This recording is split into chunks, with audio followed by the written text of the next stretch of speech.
नमस्कार बच्चों, सब एडुकेशन चैनल में आप सभी का स्वागत है। मैं ममता गुप्ता बसंत भाग 3 कक्षा 8 की हिंदी की पाठ्य पुस्तक से पाठ संख्या 10 लेकर आप सभी के सामने उपस्थित हूँ, जो कि एक कहानी है और इसका शीर्षक है कामचोर और इसकी लेखिका हैं इस्मत चुगताई जी। आज हम सभी इस कहानी को सुनेंगे और संवादों को किस प्रकार से बोला जाए इसे सीखेंगे। इसके अतिरिक्त इस कहानी को सुनने के क्रम में आप जगह जगह पीले रंग से हाईलाइट कुछ शब्दों को देखेंगे। वे मुहावरे हैं और मैं आशा करती हूँ कि आप सभी उन मुहावरों में से कुछ मुहावरों के अर्थों को, उनके वाक्य प्रयोगों को कमेंट सेक्शन में अवश्य लिखेंगे। तो चलिए बच्चों, कहानी प्रारंभ करते हैं और आनंद उठाते हैं इस सुंदर सी कहानी का। बड़ी देर के वाद विवाद के बाद यह तय हुआ कि सचमुच नौकरों को निकाल दिया जाए। आखिर ये मोटे मोटे किस काम के हैं? हिलकर पानी नहीं पीते। इन्हें अपना काम खुद करने की आदत होनी चाहिए। कामचोर कहीं के। तुम लोग कुछ नहीं, इतने सारे हो और सारा दिन उधम मचाने के सिवा कुछ नहीं करते। और सचमुच हमें ख्याल आया कि हम आखिर काम क्यों नहीं करते। हिलकर पानी पीने में अपना क्या खर्च होता है, इसलिए हमने तुरंत हिल हिलाकर पानी पीना शुरू किया। हिलने में धक्के भी लग जाते हैं और हम किसी के दबाएल तो थे नहीं कि कोई धक्का दे तो सह जाएं। लीजिए, पानी के मटकों के पास ही घमासान युद्ध हो गया। सुराहियां उधर लुढ़की, मटके इधर गए, कपड़े भीगे सो अलग। ये भला काम करेंगे? अम्मा ने निश्चय किया। करेंगे कैसे नहीं? देखो जी, जो काम नहीं करेगा उसे रात का खाना हरगिज नहीं मिलेगा, समझे? यह लीजिए, बिल्कुल शाही फरमान जारी हो रहे हैं। हम काम करने को तैयार हैं, काम बताए जाएं। हमने दुहाई दी। बहुत से काम हैं जो तुम कर सकते हो। मिसाल के लिए, ये दरी कितनी मैली हो रही है, आंगन में कितना कूड़ा पड़ा है, पेड़ों में पानी देना है, और भाई मुफ्त तो ये काम करवाए नहीं जाएंगे, तुम सबको तनख्वाह भी मिलेगी। अब्बा मियाँ ने कुछ काम बताए और दूसरे कामों का हवाला भी दिया। मालिक को तनख्वाह मिलती है, अगर सब बच्चे मिलकर पानी डालें तो? हैं, खुदा के लिए नहीं, घर में बाढ़ आ जाएगी, अम्मा ने याचना की। फिर भी तनख्वाह के सपने देखते हुए हम लोग काम पर तुल गए। एक दिन फर्शी दरी पर बहुत से बच्चे जुट गए और चारों ओर से कोने पकड़कर झटकना शुरू किया। दो चार ने लकड़ियां लेकर धुआंधार पिटाई शुरू कर दी। सारा घर धूल से अट गया। खांसते खांसते सब बेदम हो गए। सारी धूल जो दरी पर थी, जो फर्श पर थी, सबके सिरों पर जम गई, नाकों और आंखों में घुस गई। बुरा हाल हो गया सबका। हम लोगों को तुरंत आंगन में निकाला गया। वहां हम लोगों ने फौरन झाड़ू देने का फैसला किया। झाड़ू क्योंकि एक थी और तनख्वाह लेने वाले उम्मीदवार बहुत, इसलिए क्षण भर में झाड़ू के पुर्जे उड़ गए।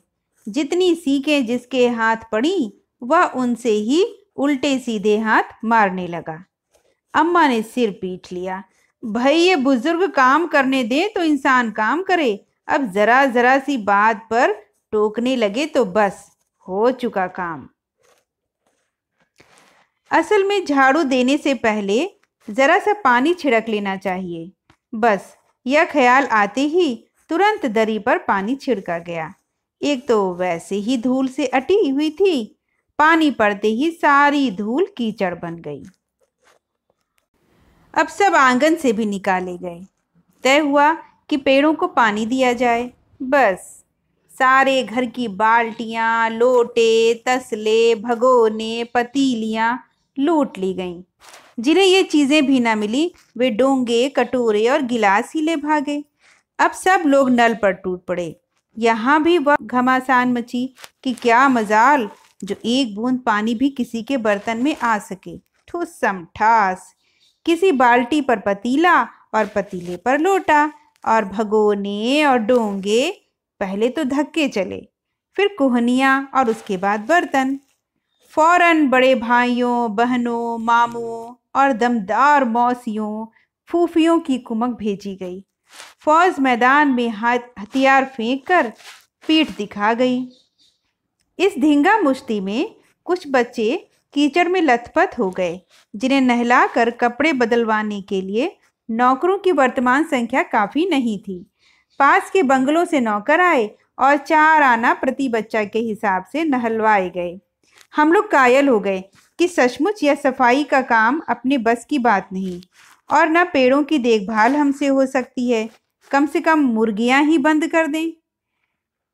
बस शाम ही से जो बांस छड़ी हाथ पड़ी लेकर मुर्गियां हाँकने लगे, चल दड़बे दड़बे। पर साहब, मुर्गियों को भी किसी ने हमारे विरुद्ध भड़का रखा था। ऊट पटांग इधर उधर कूदने लगी।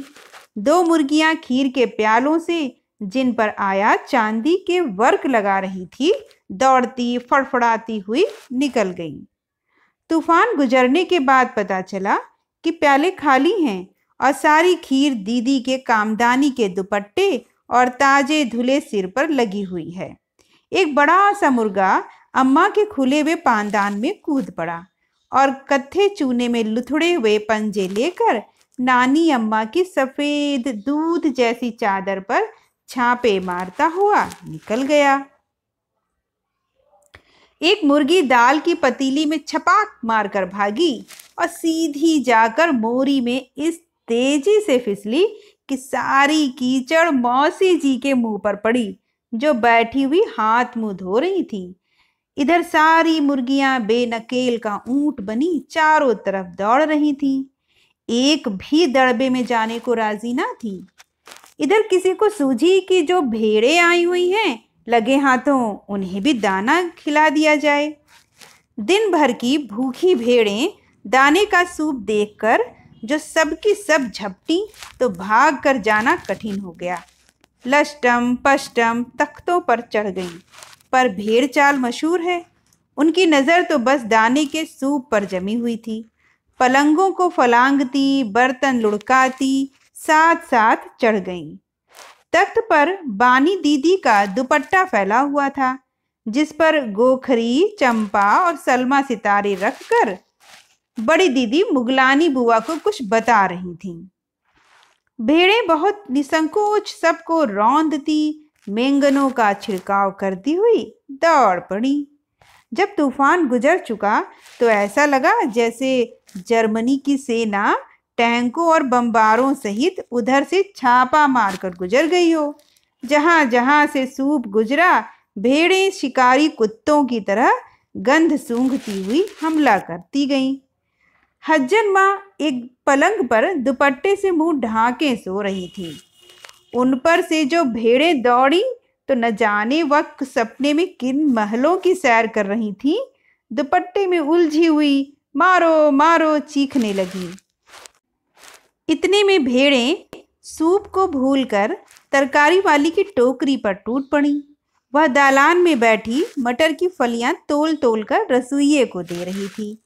वह अपनी तरकारी का बचाव करने के लिए सीना तान कर उठ गई। आपने कभी भेड़ों को मारा होगा तो अच्छी तरह देखा होगा कि बस ऐसा लगता है जैसे रुई के तकिए को कूट रहे हों। भेड़ को चोट ही नहीं लगती।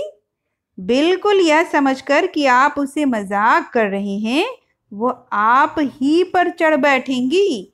जरा सी देर में भेड़ों ने तरकारी छिलकों समेत अपने पेट की कढ़ाई में झोंक दी। इधर यह प्रलय मची थी, उधर बच्चे भी लापरवाह नहीं थे। इतनी बड़ी फौज थी जिसे रात का खाना न मिलने की धमकी मिल चुकी थी। वे 4 भैंसों का दूध दुहने पर जुट गए। धुली बेधुली बाल्टी लेकर 8 हाथ 4 थनों पर पिल पड़े। भैंस एकदम जैसे चारों पैर जोड़कर उठी और बाल्टी को लात मारकर दूर जा खड़ी हुई। तय हुआ कि भैंस की अगाड़ी पिछाड़ी बांध जाए और फिर काबू में लाकर दूध दुह लिया जाए। बस झूले की रस्सी उतारकर भैंस के पैर बांध दिए गए। पिछले 2 पैर चाचा की चारपाई के पायों से बांध अगले 2 पैरों को बांधने की कोशिश जारी थी कि भैंस चौकन्नी हो गई। छूट कर जो भागी तो पहले चाचा जी समझे कि शायद कोई सपना देख रहे हैं। फिर जब चारपाई पानी के ड्रम से टकराई और पानी छलक कर गिरा तो समझे कि आंधी तूफान में फंसे हैं। साथ में भूचाल भी आया हुआ है। फिर जल्दी उन्हें असली बात का पता चल गया और वह पलंग की दोनों पटियां पकड़े बच्चों को छोड़ देने वालों को बुरा भला सुनाने लगे। यहाँ बड़ा मजा आ रहा था। भैंस भागी जा रही थी और पीछे पीछे चारपाई और उस पर बैठे हुए थे चाचा जी। ओहो, एक भूल ही हो गई, यानी बछड़ा तो खोला ही नहीं, इसलिए तत्काल बछड़ा भी खोल दिया गया। तीर निशाने पर बैठा और बछड़े की ममता में व्याकुल होकर भैंस ने अपने खुरों को ब्रेक लगा दिए। बछड़ा तत्काल जुट गया। दुहने वाले गिलास कटोरे लेकर लपके, क्योंकि बाल्टी तो छपाक से गोबर में जा गिरी थी। बछड़ा फिर बागी हो गया। कुछ दूध जमीन पर और कपड़ों पर गिरा। 2-4 धारें गिलास कटोरों पर भी पड़ गई। बाकी बछड़ा पी गया। यह सब कुछ मिनट के 3/4 में हो गया। घर में तूफान उठ खड़ा हुआ। ऐसा लगता था जैसे सारे घर में मुर्गियां, भेड़ें, टूटे हुए तसले, बाल्टियां, लोटे, कटोरे और बच्चे थे। बच्चे बाहर किए गए। मुर्गियां बाग में हकाई गईं। मातम सा मनाती तरकारी वाली के आंसू पोंछे गए और अम्मा आगरा जाने के लिए सामान बांधने लगी। या तो बच्चा राज कायम कर लो या मुझे ही रख लो, नहीं तो मैं चली मायके, अम्मा ने चुनौती दे दी और अब्बा ने सबको कतार में खड़ा करके पूरी बटालियन का कोर्ट मार्शल कर दिया। अगर किसी बच्चे ने घर की किसी चीज को हाथ लगाया तो बस रात का खाना बंद हो जाएगा। ये लीजिए, इन्हें किसी करवट शांति नहीं। हम लोगों ने भी निश्चय कर लिया कि अब चाहे कुछ भी हो जाए हिलकर पानी भी नहीं पिएंगे। तो बच्चों, कैसी लगी आपको ये कहानी? मुझे अवश्य कमेंट सेक्शन में जाकर बताइएगा। और बच्चों, कहानी में जो वाकया हमें बताया गया है ये हमें स्वयं हमारे ही घरों में मिल जाता है और कई बार आप लोगों के साथ भी ऐसा ही हुआ होगा। कई घरों में ऐसा होता है कि जब बच्चे कार्य नहीं करते हैं तो उनके पेरेंट्स, जो उनके माता पिता होते हैं, उन्हें काम करने के लिए प्रोत्साहित करते हैं, मगर उनके द्वारा जो कार्य किया जाता है वो इतना उल्टा और सीधा हो जाता है कि फिर से उनके माता पिता को उस कार्य को करने से मना कर देना पड़ता है। और बच्चे भी सोचते हैं कि हमें जब हम काम करते हैं तो भी डांट पड़ती है और जब नहीं करते हैं तो भी पड़ती है, तो इससे अच्छा हम कोई काम करें ही ना। तो सोचिए, बच्चों के द्वारा जो कार्य नहीं करने का निर्णय लिया गया था वो सही था? और क्या बच्चों को अपने माता पिता का सहयोगी नहीं बनना चाहिए?